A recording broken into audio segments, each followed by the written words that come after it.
Greetings and salutations, I'm Keb, and I apologize here because, as you might notice, the end of turn button was clicked. The cat decided to roll across the keyboard while I was between episodes here, so couldn't stop that. At any rate, nothing else has happened. I'll accept the praise. Got the food replicator, that's lovely. Did she nuke me this turn? She didn't. Apparently. Clear wasteland. Return these ships. I suppose it isn't that surprising that they're nuking Giovanni, because that is our force concentration area.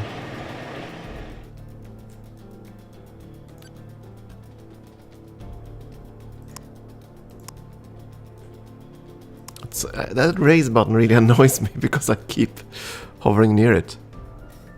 Keep thinking, oh, I'm gonna click this now.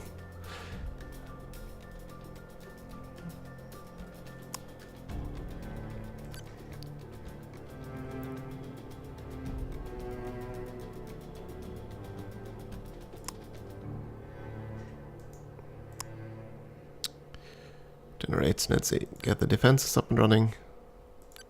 Some minerals. There you go. 94%, we're definitely getting there. And I just wish I could see one of her units.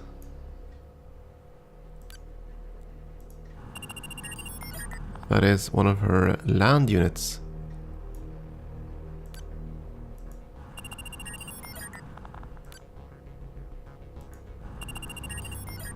Not that I think she's sending anything else our way.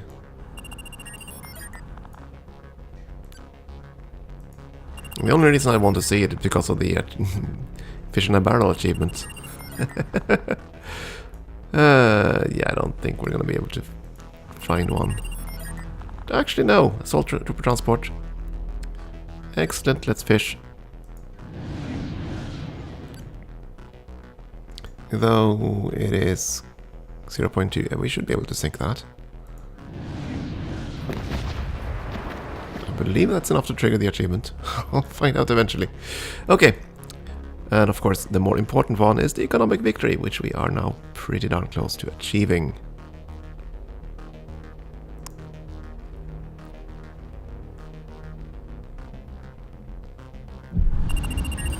Indeed, that should be it.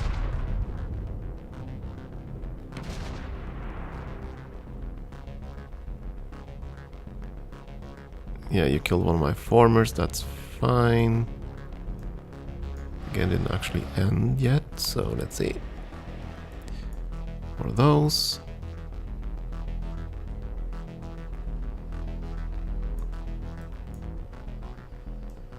Yeah, we are gaining quite a bit of wasteland. I assume then that nukes, just using nukes in general, will actually generate wasteland, regardless of location. Yeah. I don't know. I mean, Buffett... Oh, okay, Buffett does have pollution. Never mind then. Dinner rate? Ah, 99%. 99%, really? Okay, is there something else I'm missing here? Or am I just missing the 1%? One more turn.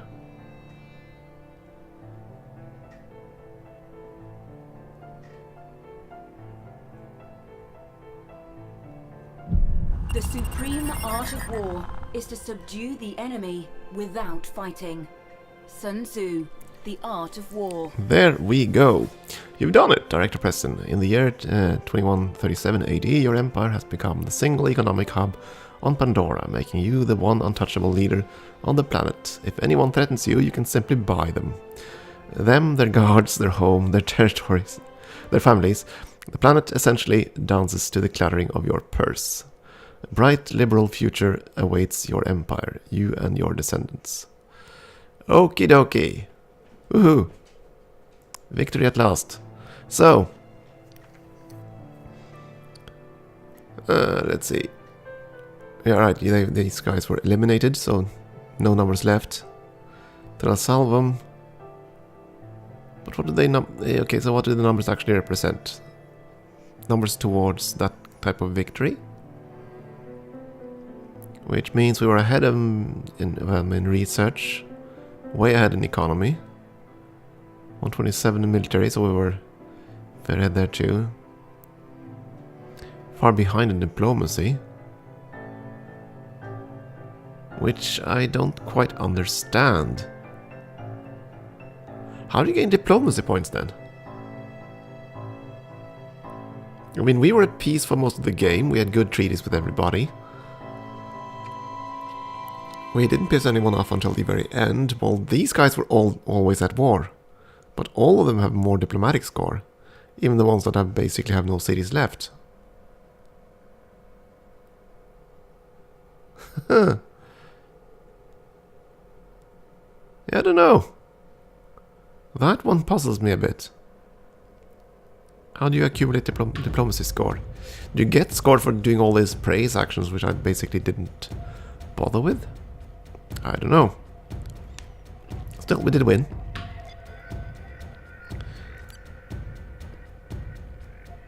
Total score. Okay.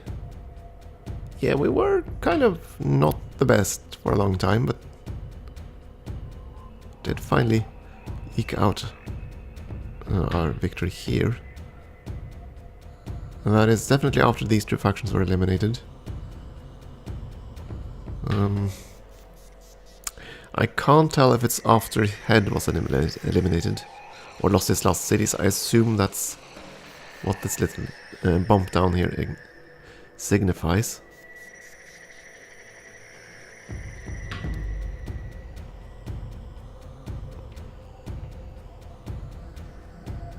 Is that bump down there? Well, that's when she lost all her cities, right? I wonder if is this little bump here when I nuked her capital? I think it is.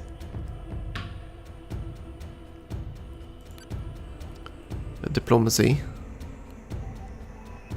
Yeah, we were doing there on diplomacy until we declared war on Lady Vermilion, which for some reason people reacted badly to. For some inexplicable reason. Economy, yeah. That one we definitely did good on. Military. We had a bit of a scruffle here. That's when we attacked Lady Vermilion, I believe, so we lost a lot of units. Then, of course, we kept building Cerberus mechs and got tons of score for that, I assume. On the research... Well, yeah, we've actually been behind in research for quite a while. I assume that's because I didn't beeline until the very end. So we basically tried to get all possible techs, because you never know what's useful, right? Whereas the AI, I'm almost certain, beeline techs. So we didn't actually gain a tech lead until the very end here. Ah, interesting. At any rate, that is gonna be that, I think, because that is the end of this game. And I don't know if we're gonna start another game. Probably not right away at the very least. And of course, if you want to see me play more of these games, or this game for that matter, or games similar to it, you know where the comment field is. I need feedback on that. I do believe the next game scheduled is gonna be, that's gonna fill this slot most likely. It's gonna be Master of Magic, because I've already promised that.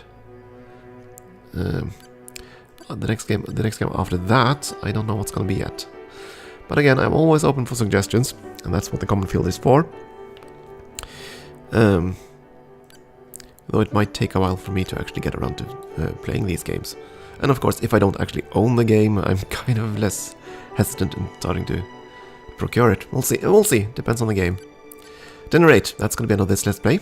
As always, thank you for watching, and I do hope that you enjoy this, although it has been mostly a learning experience for me, trying to relearn the few bits I picked up the first time I played this game. This is only my second playthrough.